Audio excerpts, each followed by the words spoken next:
Hello, my name is Hannah Duffy, and I will be talking about women in sports broadcasting. The NFL Today's Phyllis George Brown, who recently passed away at 7 years old, paved the way for women in sports broadcasting. She was the first female sportscaster on CBS NFL Today.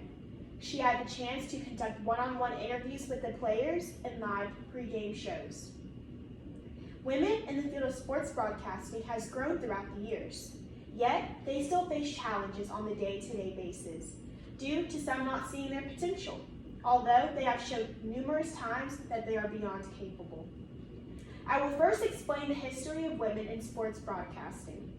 Next, I will explain the challenges that they face on the day-to-day basis, and last, I will discuss the women currently in the field.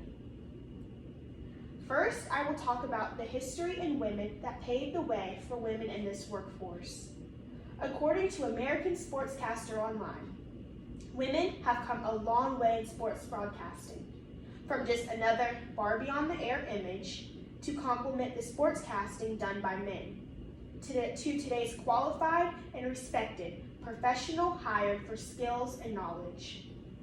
Without the women who paved the way, it is very likely that women would not be represented in the sports world announcing and hosting games. Jane Chaston and Leslie Visor were some of the first women in the field of sports broadcasting. Chaston was one of the first women in 1974 to work for a large network, as well as doing play-by-play work. According to Quartz, Leslie Visor became the first NFL beat writer in 1976. Later in her career, she worked for NFL Today, ESPN, and ABC.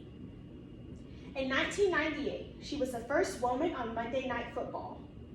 According to Bleacher Reports, Visor is the only sportscaster, man or woman, to have worked on Final Four, NBA Finals, World Series, Monday Night Football, the Super Bowl, the Olympics, and the U.S. Open Network broadcasters. Next, I will talk about the negative comment made towards women in sports broadcasting. According to Quartz, women have faced challenges being sportscasters, starting at being told they are not educated on the sports, to statements made that they are concerned about how a woman looks and the color of her hair. According to NBC Sports, Dione Miller stated, "I remember one of my first college football experiences. I interviewed the coach at Montana State University. I asked a question about his failing secondary, and he basically answered me as if I didn't know his team played football." Women have also been denied access into the press box and had to report from different places on the field.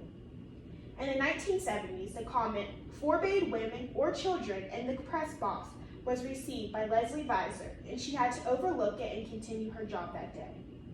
NFL Network Kim Jones has received comments that the only reason she has her job is because of her looks.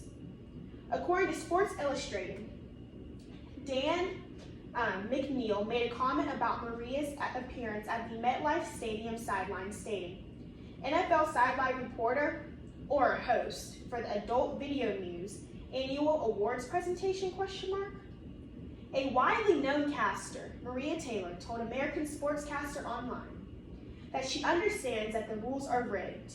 As a woman in sports journalism, a field dominated by men, she has to be twice as good as her peers to maybe even be half recognized for the credit she deserves from viewers."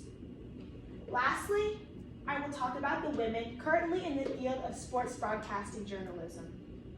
Although women have faced challenges and still do to this day, there are currently many women who have paved a way, who have played a part in inspiring young women like myself that they can still pursue a career in sports broadcasting. Maria Taylor currently works for ESPN Game Day, as well as an analyst for football, men's basketball, and women's volleyball. She is one of the most versatile women in the field. Being named a reporter for College Game Day, she is on the road every week covering games in college football. And I can attest to that because I actually saw her last year covering for the Georgia-Florida game here in Jacksonville, Florida. In 2019, she had the opportunity to host NBA Countdown, something else to add to her list. Sage Steele is also a very respected woman that many young ladies look up to, as I do myself. She has class and doesn't let anyone run over her. Steele currently works for SportsCenter on ESPN at 6 p.m. And she is one of the best commentators in the field of sports.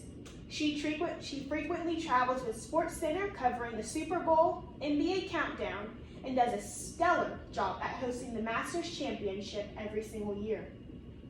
Susie Colbert is a football sideline reporter and a sportscaster that hosts Monday Night Countdown and ESPN's Monday Night Countdown pregame show. Through my presentation, you have seen the history of women's broadcasters, the challenges that they face on a day-to-day basis, and the current women in the field. Women in the field of sports broadcasting has grown throughout the years, yet they still face challenges on the day-to-day basis due to people not seeing their potential. Strong, empowered women, such as Sage Steele, Maria Taylor, Leslie Visor, have paved the way for young women in the field of sports broadcasting journalism.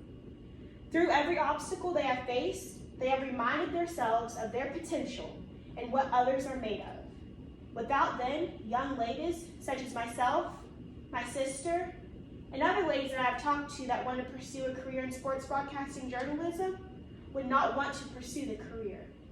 Thank you, and I hope you enjoy.